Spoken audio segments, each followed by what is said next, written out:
Time management की बात करनी है, एग्जीक्यूटिव स्किल्स मैं कवर कर रही हूँ पिछले 2-3 वीक से, जिसमें हम बात ये कर रहे थे कि 12 ऐसी स्किल्स हैं जो ब्रेन बेस्ड स्किल्स हैं, यानी कि हमारे दिमाग के अंदर बाय डिफ़ॉल्ट यानी पहले से ही मौजूद होती हैं।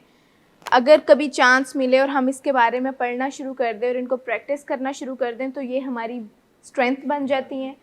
लेकिन अगर हमें मौका ही ना मिले इनको प्रैक्टिस करने का या इनके बारे में सीखने और पढ़ने का, तो ये एज अ वीकनेस यानी कमज़ोरी के तौर पर हमारे अंदर एग्जिस्ट करना शुरू कर देती हैं, जिसमें से आज हमने दूसरी एग्जीक्यूटिव स्किल पे बात करनी है, जो कि है टाइम मैनेजमेंट। ज़िंदगी की मेरा ख़्याल है हर डोमेन में हमें टाइम मैनेजमेंट बहुत चाहिए होती है, क्योंकि बहुत से मसले सिर्फ इसलिए हमारे पास आ जाते हैं, हम कोई टास्क कंप्लीट नहीं कर पाते, कोई शुरू नहीं कर पाते, क्योंकि टाइम को मैनेज नहीं करना आता। पहले मुझे ये बताएं कि आप में से कौन कौन समझते हैं कि टाइम मैनेजमेंट उनके अंदर एज अ वीकनेस एग्जिस्ट करती है, यानी टाइम मैनेजमेंट उनकी कमज़ोरी है, उनको उनसे नहीं सही मैनेज होता टाइम, और बाकियों की स्ट्रेंथ है, या ना वीकनेस है ना स्ट्रेंथ है। अच्छा, कुछ मिथ्स हैं जो मैं जल्दी से डिस्कस करूँगी कि जब भी हम टाइम मैनेजमेंट सीखने की तरफ आते हैं, या जब भी हम ये कोशिश करते हैं कि किसी तरह से टाइम को अच्छे से मैनेज कर लिया जाए या कि कोई चीज़ प्रोड्यूस कर ली जाए उसकी वजह से, तो हम अपने कुछ गोल्स बनाते हैं। लेकिन कुछ मिथ्स हैं जो हमारे दिमाग में होती हैं, जिसकी वजह से हम टाइम को सही से मैनेज नहीं कर पाते, क्योंकि हमारी अंडरस्टैंडिंग या हमारी जो हमारे पास सही से इंफॉर्मेशन ही नहीं होती। तो ये कुछ मिथ्स हैं जिनको आज हम जिनके फैक्ट्स पता करते हैं कि वो क्या होने चाहिए। सबसे पहले है कि वी कैन मैनेज टाइम, जैसे नाम है टाइम मैनेजमेंट, तो ये मिथ है, ये मिथ्स हैं जिनसे हमने जान छुड़ानी है और हमने इनको रिप्लेस करना है फैक्ट से। मैं अभी बताती हूँ ना, अभी तो मैं पूछ रही हूँ आपसे कि सबसे पहले वो कहते हैं, सबसे पहली मिथ ये है कि हम टाइम को मैनेज कर सकते हैं। कि टाइम को मैं मैनेज मेरे कंट्रोल में नहीं है, मैं इस घंटे को रोक दूँ यहीं पर और टाइम यहीं पर रुक जाए। हम कर ये सकते हैं, हम अपनी रूटीन को उसके अकॉर्डिंग बना सकते हैं, हम अपने आप को मैनेज कर सकते हैं कि वो 24 घंटे हम डिज़ाइन कर सकें कि क्या काम करना है। हम टाइम को पकड़ के मैनेज नहीं कर सकते। तो सबसे पहले तो कॉन्सेप्ट ये क्लियर रखना है कि हम अपने आप को मैनेज करेंगे, टाइम हमारे कंट्रोल में नहीं है। सेकेंड मिथ बहुत इंटरेस्टिंग है, to do lists help things get things done. अच्छा चलें स्केड्यूल पे भी आ जाते हैं। नहीं, टू डू लिस्ट होती है ना, जो हम एक लिस्ट पे सारी चीज़ें लिखते हैं कि करने वाले काम ये है। जिस तरह मार्केट भी जाना हो तो आप लिस्ट डाउन कर लेते हैं कुछ चीज़ों को कि ये लेनी है बाहर जाकर, तो वो हमारी टू डू लिस्ट होती है, ये स्केड्यूल होता है। तो क्या वो काफ़ी होता है हेल्प करने के लिए कि काम हो जाएंगे? ये नहीं, आपको याद है कि हमने 12 स्टेप्स में वो एक चीज़ पढ़ी थी इन्वेंट्री वाले उस पर, कि ये सिर्फ एक लिस्ट है, ये सिर्फ एक पेपर है, ये कुछ भी नहीं कर सकता अगर आप उस पर अमल नहीं करेंगे। यानी ये टू डू लिस्ट या इस तरह की जितनी भी चीज़ें हैं, ये सिर्फ कागज़ का टुकड़ा है जिस पे आपने वो सारी चीज़ें लिख दी हैं। चीज़ें तब होंगी जब आप करना शुरू करेंगे। यानी मैं आउटडोर होकर रोज़ाना वॉक किया करूँगा, मैं रोज़ाना फॉलोअप पर आया करूँगा, ये चीज़ें हमने लिख ली। मैं कैफ़ीन जो है वो कम से कम इंटेक करूँगा, मैं सिगरेट के करीब नहीं जाऊँगा। अच्छा, अब ये लिस्ट बना ली, चीज़ें होना नहीं शुरू हो जाएंगी बनाने से। जब आप उस पर अमल करना शुरू करेंगे तो चीज़ें होंगी। खाली लिस्ट बना लेना, जिस तरह अक्सर लोग करते हैं कि एग्ज़ाम से पहले स्केड्यूल्स बना लेते हैं जिसमें कोर्स रिपीट भी हो रहा होता है, लेकिन फॉलो कर पाते हैं? तो ऐसे अनरियलिस्टिक लिस्ट बना लेते हैं, स्केड्यूल बना लेते हैं जिस पे इम्प्लीमेंट ही नहीं हम कर सकते। तो टू डू लिस्ट हेल्प नहीं करती, आपका उस पर एक्शन हेल्प करता है काम होने में। चलें, इस पे खाली टाइम मैनेजमेंट को अगर हम निकाल दें तो ये हम सबका ही कहीं ना कहीं जहन में एक चीज़ होती है कि मैं ऑलरेडी बहुत कुछ कर चुका हूँ, मैं बहुत कुछ सीख चुका हूँ, अब मुझे मज़ीद ये करने की ज़रूरत नहीं है, और आने की ज़रूरत नहीं है फॉलोअप पे, बड़ा सीख लिया है मैंने, और कितना सीखूं और कितना सुनूं। ये चीज़ वो कहते हैं एक मिथ है। मैं भी तो कह सकती हूँ इतनी 10 दफ़ा पढ़ा ली हैं, अब नहीं पढ़ानी, अब मुझे तो मेरी तो ये सारी स्किल्स बहुत अच्छी होंगी, क्या मुझे प्रैक्टिस करने की ज़रूरत नहीं होती होगी फिर भी? यानी क्या सिर्फ एक चीज़ को बार बार सीख लेना, या हम ज़िंदगी में कभी भी ये कह सकते हैं कि बहुत सीख लिया है मैंने, अब मज़ीद सीखने की ज़रूरत नहीं है? देखें, जो लर्निंग का रूम होता है वो हमेशा पड़ा होता है। कभी भी आप ये नहीं, आपको कॉन्फिडेंस नहीं होना चाहिए कि अब मज़ीद कुछ सीखने की ज़रूरत नहीं है। ख्याल आता है कभी आउटडोर में कि अब तो इतने सेशंस ले लिए, अब क्या फ़ायदा वहाँ जाने का, अब तो कुछ नया ये चीज़ें रिपीट होना शुरू हो गई हैं। देखिए, फ़ौरन अपने से सवाल कर लिया करें कि हर चीज़ क्या मुझे याद है? यानी सिर्फ़ सुनना तो काफ़ी नहीं है ना, उस पर आप इम्प्लीमेंट कितना करते हैं? आपकी लाइफ में वो चीज़ें चेंज कितना लेकर आ रही हैं? हर चीज़ पूछा करें अपने आप से। सुनते तो सब बहुत है, लेकिन जब अमल करते हैं तो ही पता चलता है ना कि किस तरफ बात जा रही है, कॉन्सेप्ट्स क्लियर हैं कि नहीं। ये चीज़ क्लियर है? अच्छा, फिर कुछ लोगों की कंप्लेन ये भी होती है कि उसके पास क्योंकि टाइम ज़्यादा है ना, या वो फारिग है, उसके पास वक्त ज़्यादा है, तो वो ये चीज़ें कर सकते हैं, मैं नहीं कर सकता। या उसकी रिकवरी तो इसीलिए अच्छी जा रही है ना कि उसके पास सपोर्ट सिस्टम बहुत ज़्यादा है, या XYZ रीजंस की वजह से। मेरे से नहीं ये हो सकता क्योंकि मेरे पास ये रीजंस हैं। आती हैं ना जहन में ये चीज़ें कि फ़लाँ पेशेंट तो इसलिए मुझसे आगे है कि उसके पास सपोर्ट ग्रुप बहुत है, या उसके पास टाइम बहुत है करने के लिए। हालांकि टाइम सबके पास एक ही जितना होता है। 24 घंटे हैं दिन के, जो सबके पास एक जैसे होते हैं, किसी के पास ज़्यादा या कम नहीं होते। आप कैसे मैनेज करते हैं वो चीज़ डिसाइड करती है कि रिज़ल्ट्स क्या होंगे किसी के भी। तो अगर हमारे जहन में ऐसी कोई चीज़ आती है कि उसका रिलैप्स नहीं हुआ क्योंकि ये रीज़न्स हैं और मेरा इसलिए हो गया, और हम उसको जस्टिफाई करना चाह रहे हैं, तो उन सोचों को वहीं पर ख़त्म कर दें, क्योंकि ये सारे मिथ्स हैं या मिसकॉन्सेप्शंस हैं, ये रियलिटी या फैक्ट नहीं है। या मैं स्टैंड्स पर अमल नहीं कर सकता क्योंकि मेरे पास ये रीज़न्स हैं जो उसको सपोर्ट करती हैं। जो भी हसन फरीद साहब कोई रीज़न बताएं कि क्यों मेरे पे स्टैंड्स ये वाले अप्लाई नहीं होने चाहिए। सबके लॉजिकली देखें, इलॉजिकल तो हम कहते भी नहीं हैं। आपके लॉजिकल हैं, वो आपके लिए लॉजिकल हैं। आमिर साहब के, उनके लिए भी लॉजिकल हैं। राजा वकास साहब के भी लॉजिकल हैं। देखें, इलॉजिकल रीज़न के साथ हम आते हैं नहीं, क्योंकि हमें हमारी साइड से चीज़ लॉजिकली लग रही होती है। जब लोग एक्टिव एडिक्शन में होते हैं तो क्या उनको अपना नशा करना जस्टिफाइड नहीं लग रहा होता? लग रहा होता।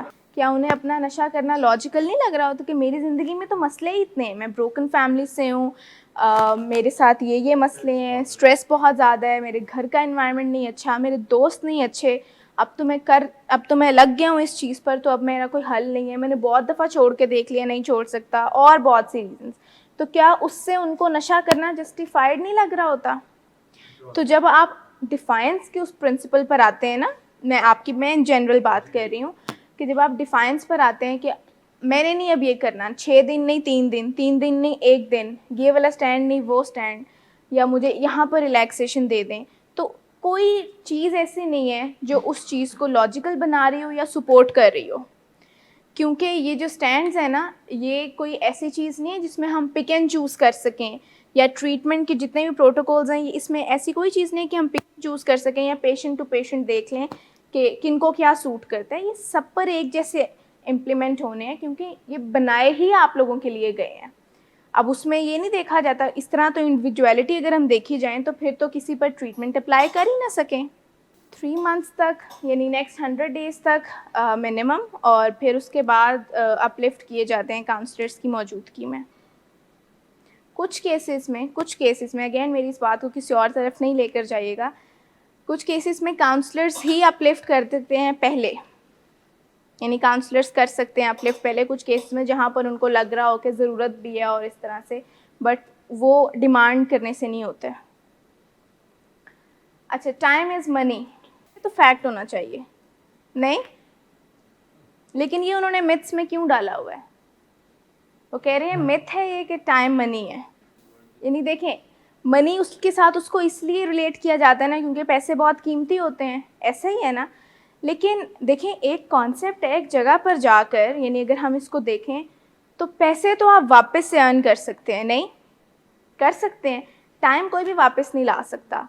यानी एडिक्शन में ही, ट्रीटमेंट में ही जब आकर लोग देखते हैं, इंटरवेंशन में भी लिख रहे होते हैं, हिस्ट्री में भी बता रहे होते हैं, इसने इतना नुकसान किया, इतना चीज़ का नुकसान किया, वो सारी मटेरियल चीज़ें अगर बता रहे होते हैं कि वो भी हो गया, ठीक है, वो बहुत बड़े लॉसेस होते हैं, लेकिन कहीं ना कहीं आप उसको पूरा कर लेते हैं किसी स्टेज पर जाकर।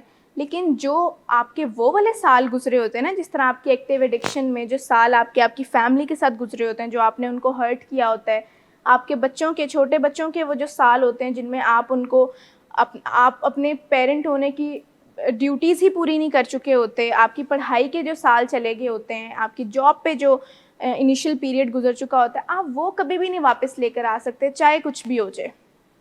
और ये बड़ी हार्श सी रियलिटी है जब लोग इसका सामना करते हैं। फिर तो टाइम को पैसों से ना करें रिलेट, कि पैसों से बहुत ज़्यादा कीमती है, क्योंकि ये वापस नहीं आता, चाहे 1 साल हो, फिर 2 साल हो, चाहे जितना मर्ज़ी कम टाइम या ज़्यादा से ज़्यादा टाइम हो। डेलीगेशन का मतलब पता है क्या होता है? जब हमारे पास बहुत ज़्यादा काम होते हैं ना हमारी प्लेट में, तो हम उसमें से अपने टाइम को मैनेज करने के लिए उसमें से कुछ ऐसे काम जो कोई और कर सकता है, तो हम उनकी ड्यूटी लगा देते हैं कि ये प्लीज़ आप कर देना, उनसे रिक्वेस्ट कर लेते हैं, उनको सौंप देते हैं, उसको बोलते हैं डेलीगेशन। अब कुछ लोगों को ये बड़ा मुश्किल लगता है, अब वो डेलीगेट कर नहीं पाते, वो काम दूसरों को दे नहीं पाते, क्योंकि उन्हें ख़्याल ये होता है या उन्हें खदशा ये होता है कि कोई अच्छा कर नहीं सकता मुझसे ज़्यादा काम, तो वो अपनी ही प्लेट में बहुत ज़्यादा काम रखते हैं, और उससे होता ये है कि वो एग्जॉस्ट हो जाते हैं और टाइम भी मैनेज नहीं कर पाते और रिजल्ट्स भी प्रोड्यूस नहीं कर पाते। जैसे जब फैमिलीज़ यहाँ पर आती हैं और अगर उनमें कोई एक आधा ही फैमिली मेम्बर हैं जो गार्डियन भी हैं और जो सारे प्रोटोकॉल्स को खुद ही निभाना चाह रहे हैं, हम चाहते हैं कि एक इमीडिएट फैमिली में जितने भी लोग हों वो सब आया करें और सब एक दूसरे की सपोर्ट होंगे। एक अकेला बंदा थक जाता है, क्योंकि ये काम अगर रिलीजियसली किया जाए और रोज़ किया जाए तो भी बहुत मुश्किल से होता है। तो अगर हम बीच में हमारी एनर्जीज फ्लक्चुएट कर गई तो बात कहीं और चली जाएगी। ये काम इतना इम्पॉर्टेंट है, इसलिए हम कहते हैं कि आपके एक जो कोर टीम मेंबर्स हों वो ज़्यादा होने चाहिए, ताकि सब एक दूसरे को सपोर्ट कर सकें इस काम में। लेकिन जब कोई एक फैमिली मेम्बर आते हैं और ज़्यादा रिस्पॉन्सिबिलिटी ले लेते हैं और सारी मीटिंग्स में भी वो आते हैं, पीछे के मामलात भी वो देख रहे हैं, छुपा भी वो रहे होते हैं, हर जगह पर कवर दे रहे होते हैं कि वो बच्चा कहीं और गया हुआ है या इस तरह से, तो हम देखते हैं कुछ ही दिनों में उनकी एनर्जीज बिल्कुल नीचे आ जाती हैं। वो टाइम पर पहुंच नहीं पाते सेकंड में, उनको जो टास्क दिए जाते हैं वो नहीं कर पा रहे होते और उनकी अपनी हेल्थ बहुत ख़राब होना शुरू हो जाती है, सिर्फ इस वजह से कि वो समझते हैं कि नहीं, यहाँ का काम भी मैं ही सबसे अच्छा कर सकता हूँ, कारोबार में मैं ही सबसे अच्छा चला सकता हूँ, तो मैं किसी को डेलीगेट नहीं कर सकता क्योंकि मुझे यकीन नहीं है कि सामने वाला बंदा सही काम करेगा, जिसकी वजह से उनकी प्रोडक्टिविटी नीचे आना शुरू हो जाती है। इसलिए आपको ट्रस्ट करना पड़ता है दूसरे लोगों को। चलें छोटे मोटे कामों के लिए कर लें, लेकिन अपनी प्लेट में उतना ही रखें जितना आप कर सकते हैं। एक ये भी बहुत बड़ी मिथ है कि सुबह सुबह उठकर या सबसे पहला काम जो है ना वो सबसे मुश्किल होना चाहिए, ताकि एक चीज़ कंधों से उतर उसके बाद हम बाकी जो है ना काम करना शुरू कर दें। मुझे बताएं ये मिथ है कैसे? या हमने तो सारी उम्र यही नहीं सुना हुआ कि सबसे मुश्किल काम सबसे पहले करना चाहिए। देखें, एक टेक्निक होती है डिस्कवर योर जोन्स, उसका नाम है डिस्कवर योर जोन्स। अब उसमें होता ये है कि हर इंसान का जो हाई एनर्जी का जोन होता है वो डिफरेंट हो सकता है। जिस तरह कुछ लोग होते हैं वो जब सुबह उठते ही हैं अभी तो उनकी एनर्जी ज़्यादा होती है, वो उस वक्त बहुत एक्टिव होते हैं और वो उस वक्त पढ़ भी सकते हैं, उस वक्त और इम्पॉर्टेंट काम भी कर सकते हैं क्योंकि वो उनका जोन है। लोग होते हैं जो उठने के फ़ौरन बाद ज़रा थोड़े से लो रहते हैं, इतने ज़्यादा एक्टिव अलर्ट नहीं होते, उनका जोन कुछ और हो सकता है, शाम में या रात में वो पढ़ते हैं, या कुछ लोग दोपहर में पढ़ते हैं, या इस तरह से कोई इंपॉर्टेंट काम उस वक्त करते हैं। तो ये हम सबको अपने अपने जोन्स पहचानने पड़ते हैं कि मेरी एनर्जीज किस वक्त सबसे ज़्यादा होती हैं। देखें, कुछ जोन्स जो होते हैं ना वो बाय डिफ़ॉल्ट भी होते हैं और कुछ हम बना भी लेते हैं हमारी रूटीन की वजह से। जैसे एक्टिव एडिक्शन में ये चीज़ आपकी पहले पर्सनैलिटी का या उसका पार्ट नहीं होती सिस्टम का, रातों को जागना और एक्टिव रहना, लेकिन उस वक्त एक्टिव एडिक्शन में आपका जोन बन चुका होता है, जैसे ही सनसेट होता है वहाँ से शुरू हो जाता है और सुबह तक वो जोन होता है हाई एनर्जी का। अब जब आप रिकवरी में आते हैं ना तो आप एक पूरा दिन एक ऐसा हेक्टिक गुजारते हैं जिसमें आपकी सारी एनर्जी कंज्यूम हो चुकी होती है, तो नेचुरली यानी आपका जोन शिफ्ट हो जाता है कि रात को आपको सोना ही होता है, आपकी बॉडी रेस्ट मांगना शुरू कर देती है आपसे जब आप अपनी सारी एनर्जीज कंज्यूम कर चुके होते हैं। कि जैसे आप यहाँ पर सारा दिन एक दिन हमारे जैसी ऑलमोस्ट रूटीन गुजारते हैं ना, यहाँ पर सुबह से शुरू हो जाते हैं ब्रेकफास्ट और उसके बाद क्लासेस और ग्रुप्स, बीच में मीटिंग्स, तो शाम 7 बजे कहीं जाकर 7:30 तक आपका दिन ख़त्म होता है।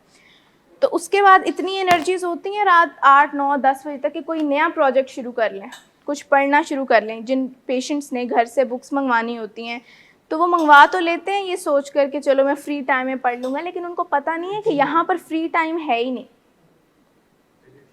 यानी वो जो रात का टाइम आप फ्री टाइम समझ रहे होते हैं ना, उसमें आप स्पेंड हो चुके होते हैं ऑलरेडी, तो उसमें आप में इतनी एनर्जीज नहीं होती कि अब कोई नया प्रोजेक्ट शुरू किया जाए, तो आपके जोन्स आप नेचुरली आप अपने बायोलॉजिकल क्लॉक से और अपनी एनर्जी से बिल्कुल शिफ्ट कर सकते हैं, अगर जिसमें आप करना चाहें, जिस तरफ आप अपनी एफर्ट्स लगाना चाहें।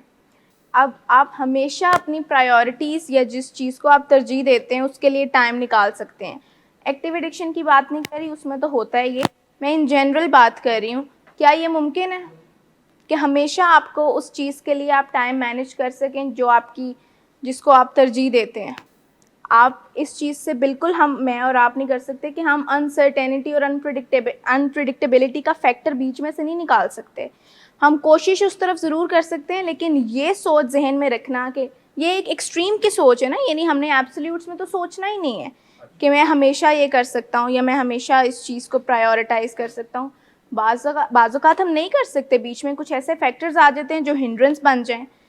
तो एक रूम रखना होता है हमेशा। ये एक और एग्जीक्यूटिव स्किल की तरफ भी इशारा करता है जो आगे आएगी, फ्लेक्सिबिलिटी, कि आपको फ्लेक्सिबल होना पड़ता है लाइफ में। कुछ चीज़ें नहीं भी मिलती हैं, उससे ये ना हो कि आपका मोराल इतना डाउन हो जाए कि मैं तो अच्छा टाइम मैनेज कर ही नहीं सकता या मैं तो परफेक्शन की तरफ जा ही नहीं सकता, क्योंकि परफेक्शन की तरफ जो जाएंगे वो थकना शुरू हो जाएंगे। ये एक ट्रैप है, आप और मैं परफेक्शन की तरफ जा ही नहीं सकते। हमें स्टूडेंट किस चीज़ का होना चाहिए, प्रोग्रेस का या इम्प्रूवमेंट का। गलत कोशिश करते हैं, सारे नहीं करते, जो भी करते हैं वो गलत कोशिश करते हैं।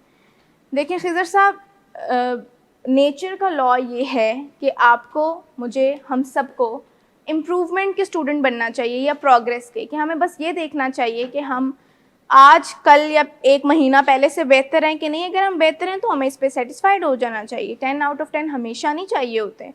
जिस तरह मैं आपसे पूछती हूँ कि ठीक है, मसले अभी भी चल रहे होंगे, आज इन्होंने बताया आपको क्रेविंग्स भी हो रही हैं, लेकिन क्या आज आप 100 दिन पहले वाले खिज़र से बेहतर हैं? तो इसका मतलब नहीं है कि हमें मुतमईन हो जाना चाहिए कि हमारी एफ़र्ट्स सही तरफ लग रही हैं।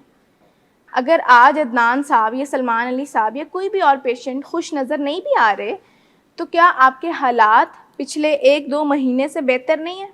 बेहतर है ना? तो मज़ीद बेहतर भी हो जाएंगे। हमने इस चीज़ की भी उम्मीद रखनी है, यानी इस चीज़ पर बहुत ज़्यादा गिला नहीं करना शुरू हो जाना या उदास नहीं हो जाना कि मैं तो परफेक्शन की तरफ जा ही नहीं रहा या मैं तो ठीक ही नहीं हो रहा। अगर कल से बेहतर है तो ठीक है, परसों इससे भी बेहतर होंगे। फिर कुछ लोगों का ख्याल ये होता है कि अच्छी टाइम मैनेजमेंट उनकी है जो एक दिन में ढेर सारे काम ख़त्म कर लें। ऐसा होता है, क्वालिटी को क्वांटिटी पे क्या करना चाहिए, प्रेफर करना चाहिए, क्योंकि बहुत ज़्यादा काम आप करना शुरू हो जाएंगे। At the end of the day हमारे सारे रिसोर्सेज लिमिटेड हैं, वो चाहे फिज़िकल हों, वो चाहे इमोशनल हों, वो चाहे फाइनेंशियल हों, कहीं ना कहीं एक लिमिट ज़रूर आएगी। तो अगर आप बहुत सारे काम एक दिन में करना शुरू हो जाएंगे तो क्वालिटी गिरना शुरू हो जाएगी। मुझे बताएं कि चलें, एक आम सी एग्ज़ाम, जब हमने पूरा साल कुछ नहीं पढ़ा होता और अब अगला दिन आ गया जब एग्ज़ाम है और पिछली रात तैयारी कर रहे होते हैं और 12 चैप्टर्स जो हम, अगर वैसे देखा जाए तो 12 महीनों में कर सकते थे, वो अब हम 1 या 2 दिन में करेंगे तो क्वालिटी गिरेगी कि नहीं? या जब हम कोई टीवी शो या कोई ऐसी चीज़ बिंज वॉच कर रहे होते हैं, एक स्ट्रेच में देख रहे होते हैं इतनी ज़्यादा एपिसोड्स, तो एक पॉइंट पर जाकर हमारी रिसेप्टिविटी कम होना शुरू होती है कि नहीं, समझ आना भी ख़त्म हो जाती है। तो ये हमारी लिमिटेशंस हैं जिनको हम चैलेंज नहीं कर सकते। तो आप उतना ही काम कर सकें जितनी आपके पास एनर्जीज़ हैं, बाकी बचा कर रख लें रिजर्व्स में आगे किसी काम के लिए, क्योंकि आज आखिरी काम तो नहीं है ना जो हम कर रहे हैं। तो जितनी भी एनर्जीज़ हैं उनको चैनलाइज करना सीख लें और उतनी यूज़ करें जितनी आपको ज़रूरत है। अगेन पिछली वाली चीज़ की कॉन्टिन्यूएशन है कि एक लिस्ट में 15 काम होंगे तो ही कंसीडर होगा कि मेरी टाइम मैनेजमेंट अच्छी है या मैं सही से मैनेज कर पा रहा हूँ कि नहीं। अगेन इसकी भी मैनेजमेंट वही है कि जितने काम आप अच्छे से कर सकें, वो चाहे एक काम हो, वो चाहे 2 हो, वो चाहे 3 हो, जितने भी हों उतने ही रखें अपनी टू डू लिस्ट में। इससे ज़्यादा ना उसको बढ़ाएं, क्योंकि उसकी क्वालिटी फिर गिर जाएगी जब आपकी कोई लिमिटेशन आई किसी भी रिसोर्स। किन किन को लगता है आप में से कि वो जब प्रेशर में होते हैं तो वो ज़्यादा अच्छा काम कर सकते हैं? वो प्रोक्रेस्टिनेटर्स होते हैं जो प्रेशर में काम करते हैं। देखिए प्रेशर का एक अपना प्रेशर ज़रूर होता है, यानी एक फ़ोर्स ज़रूर होती है जो आपको ड्राइव कर रही होती है कि आप उस चीज़ की तरफ, जिस तरह जब प्रेजेंटेशन का डे होता है और आपने पूरा एक हफ़्ता ज़ाया कर दिया होता है और एक दिन आप बहुत अच्छा काम कर रहे होते हैं, उस दिन आप बाकी सारी दुनिया से कट ऑफ होकर सिर्फ उस चीज़ पर ध्यान दे रहे होते हैं, तो इसका मतलब ये नहीं है कि आप अच्छा काम कर रहे हैं। वो तो उस वक्त की ज़रूरत है जो आपसे वो करवा रहा है, लेकिन आपकी क्वालिटी वो नहीं होगी। और चलें मान लेते हैं कि आप प्रेशर में अच्छा काम करते हैं। मैं आपसे ये कह रही हूँ कि चलें मान लेते हैं 1 मिनट के लिए कि हसन साहब प्रेशर में अच्छा प्रोड्यूस कर सकते हैं, तो फिर हसन साहब आपको अपने आप को ये रियलिटी चेक देने की ज़रूरत है कि आप में पोटेंशियल इससे भी ज़्यादा है। अपने पोटेंशियल जितना प्रोड्यूस नहीं कर सकते प्रेशर में। अगर किसी को ये लग रहा है कि ठीक है मैं प्रेशर में भी अच्छा काम कर लेता हूँ या अच्छे से हैंडल कर लेता हूँ, तो इसका मतलब ये है कि अगर प्रेशर नहीं होगा तो कितना प्रोड्यूस करेंगे। प्रेशर में कभी भी आप अपने पोटेंशियल जितना प्रोड्यूस नहीं कर सकते, आप हमेशा उससे नीचे ही रहते। अच्छा, उसके बाद प्रोक्रेस्टिनेशन इज़ ऑलवेज बैड। हम यहाँ पर कहते रहते हैं प्रोक्रेस्टिनेट ना करें। प्रोक्रेस्टिनेशन का मतलब होता है डिले करना। उर्दू में इसको क्या कहेंगे, मतलब देर करते रहना किसी काम में, ताख़ीर करते रहना, यानी कल कर लूँगा, कल परसों कर लूँगा, परसों भी उसके बाद कर लूँगा, या एक काम जो अभी करने वाला है बस हमारा दिल नहीं करता वो करने को और हम उसको आगे से आगे डालते रहते हैं। तो अब हम हमेशा मना करते हैं, रिसर्चेस हमेशा मना करते हैं कि भाई प्रोक्रेस्टिनेट ना करें, अभी का काम अभी कर लें, जानबूझ के डिले करना है। लेकिन वो कह रहे हैं कि प्रोक्रेस्टिनेशन हमेशा बुरी नहीं है, प्रोक्रेस्टिनेशन एक अच्छी चीज़ भी है। कैसे? जब ड्रग्स में लोग उसकी क्रेविंग्स को प्रोक्रेस्टिनेट करते हैं तो क्या ये हमारे फ़ायदे की चीज़ नहीं है? यानी क्रेविंग हो रही है, हम कह रहे हैं अच्छा इसको बाद में डील करता हूँ या इसको बाद में अटेंड करता हूँ, वो भी तो हम प्रोक्रेस्टिनेट कर रहे हैं। जब हम लड़ रहे होते हैं और गाली देने वाले होते हैं और हम सोचते हैं कि ये गाली अभी नहीं देता, थोड़ी देर बाद दूंगा, तो अच्छी चीज़ नहीं है प्रोक्रेस्टिनेशन में।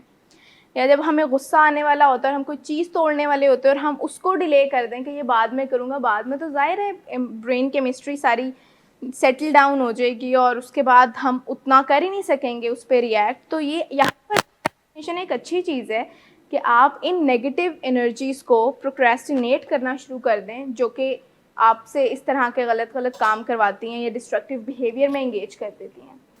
Multitasking is a great way to get a lot done at once.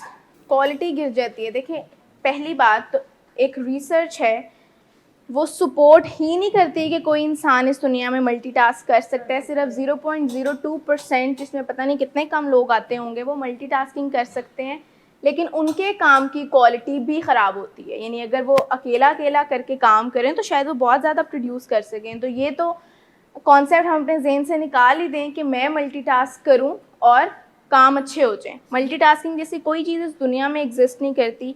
आप में से लगता है किसी को कि हम मल्टीटास्क कर सकते हैं?